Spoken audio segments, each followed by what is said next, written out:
Capítulo 7. Da família, da criança, do adolescente, do jovem e do idoso. 226. A família, base da sociedade, tem especial proteção do Estado. Parágrafo 1º. O casamento é civil e gratuito a celebração. Parágrafo 2º. O casamento religioso tem efeito civil nos termos da lei. Parágrafo 3º.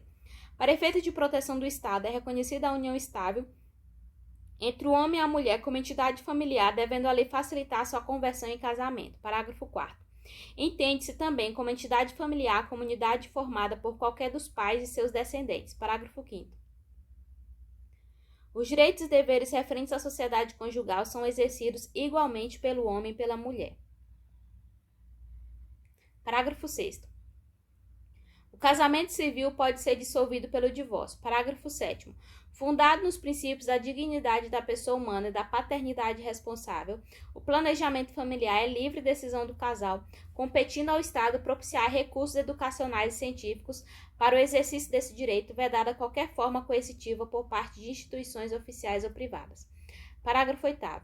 O Estado assegurará assistência à família na pessoa de cada um dos que a integram, criando um mecanismo para coibir a violência no âmbito de suas relações. 227.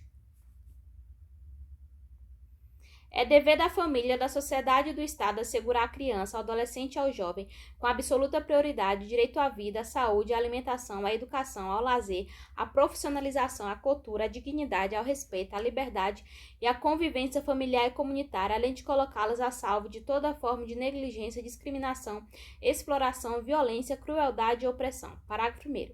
O Estado promoverá programas de assistência integral à saúde da criança, do adolescente e do jovem, admitida a participação de entidades não governamentais mediante políticas específicas e obedecendo aos seguintes preceitos: aplicação de percentual dos recursos públicos destinados à saúde na assistência materno-infantil.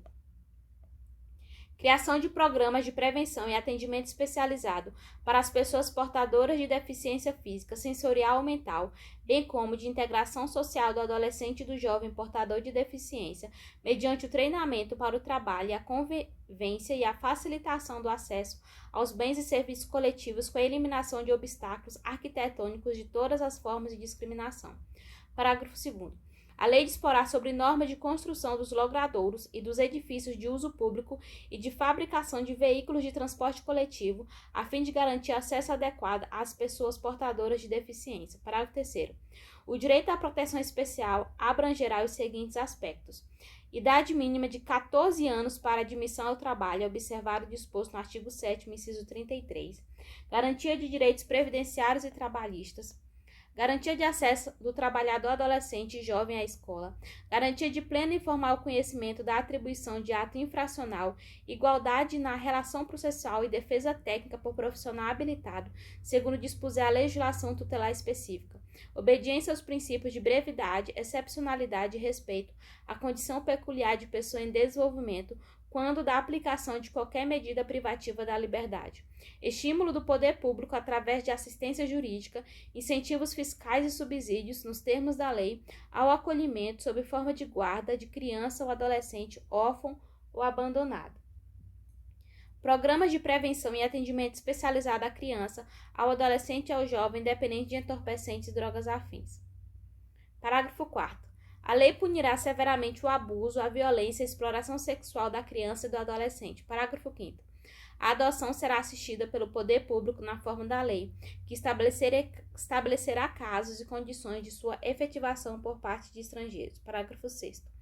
Os filhos, havidos ou não da relação do casamento ou por adoção, terão os mesmos direitos e qualificações, proibidas quaisquer designações discriminatórias relativas à filiação. Parágrafo 7º. No atendimento dos direitos da criança e do adolescente, levar-se-á em consideração o disposto no artigo 204. Parágrafo 8º. A lei estabelecerá o Estatuto da Juventude destinado a regular os direitos dos jovens.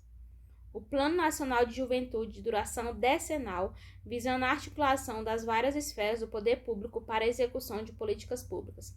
228. São penalmente inimputáveis os menores de 18 anos, sujeitos às normas da legislação especial. 229. Os pais têm o dever de assistir, criar e educar os filhos menores, e os filhos maiores têm o dever de ajudar e amparar os pais na velhice, carência ou enfermidade. 230. A família, a sociedade e o Estado têm o dever de amparar as pessoas idosas, assegurando sua participação na comunidade, defendendo sua dignidade e bem-estar e garantindo-lhes o direito à vida. Parágrafo 1º. Os programas de amparo aos idosos serão executados preferencialmente em seus lares. Parágrafo 2º. Os maiores de 65 anos, é garantida a gratuidade dos transportes coletivos urbanos.